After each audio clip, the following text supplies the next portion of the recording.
How has it been since the movie has been released? Like, has it been mad?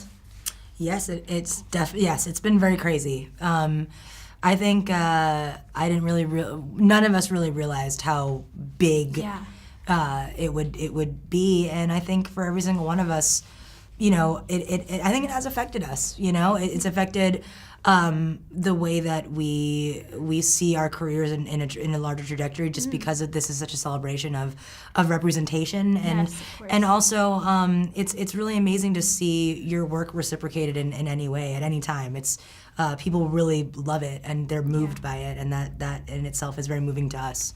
So for people who haven't seen the movie yet, how would you describe it in 5 words or less? Epic, rom-com, crazy, rich, Asian.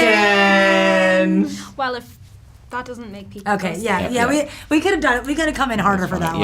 Yeah, we could have went. I mean, it was that bad. We just wanted to go in we just wanted, mild-mannered for you. Just a little bit of we just want to kind of out break of it down, cultural paraphrase respect. it. You know, we didn't want to go in I'm too not hot. good. I'm not. No, good. I'm not good. No, we just we just wanted to do that. From a sign of respect, we just wanted to kind of like anyway. Right. Okay. So, do you think the movie will have a big impact on how Asian people are portrayed in movies in the future? Yes. Do you think it will? Yeah, I mean, I think there's going to be a ripple effect out for, especially, you know, for other Asian filmmakers to have their voices, you know, deserving voices to be heard. It's already happening stateside, like John Cho, his movie Searching is doing very well, and I think it's already happening, and it's very exciting, and I've never been a part of anything like this in terms of a cultural milestone. Yeah, I personally have never seen anything like this before. This is a great change. And truthfully, the way that Asian people are represented on screen reflects directly how we're seen in culture and how we're treated in real life. Yeah. So when you have movies like this, it doesn't really do so much as like prove people wrong. It's like in this it's like, well, you're like, we're different. It's more just like broadening people's understanding of like what the Asian American experience is, and like what like how we're not one dimensional and things like that. So I think it can only lead to good things. Cool. Yeah. Great.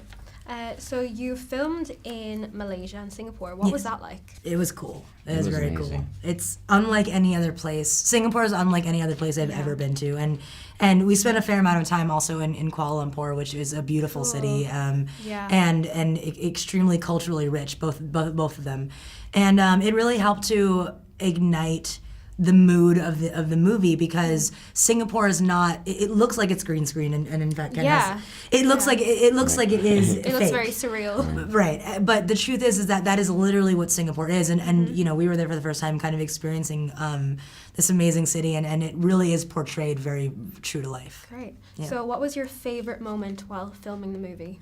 If you can pick one.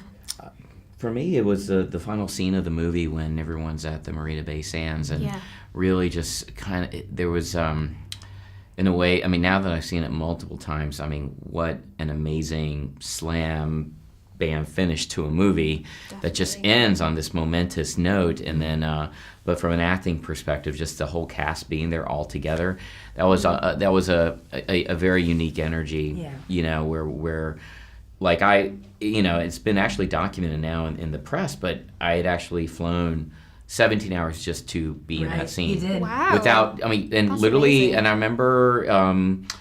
remember having a phone call, I think, with either Nina or John, and they're just like, you know, we're just gonna, are you cool with flying out here? We don't know if we can, I don't know if we can, if there's any money in us. I'll just be there. And Ken really wanted to be a part of this movie, and he made a point of it, and he said, you know, I just want to be in the movie. Yeah. You know, I had no strings. I just want to do it. Exactly. And that was amazing, because when Ken comes on screen, there's a roar in the theater. Yes, they don't definitely. expect him at first, and he's so good. He's a legend. That's why I'm glad he's my dad. And I'm glad there's a prompter that just read all those lines, and I thought that was perfectly said. That's great. Yeah, no, I got You it. didn't have to say dad so much. You should say fellow young Hollywood. But that's fine. We'll talk split hairs now. Yeah, thank you. Great. Thank you so much. Thank you. Thank you. She's like trying to play a game of chicken with me, thinking I'm gonna swerve like a chicken. But you can't swerve. You gonna roll up and be like, Bok bok, bitch. okay, maybe like not as aggressive.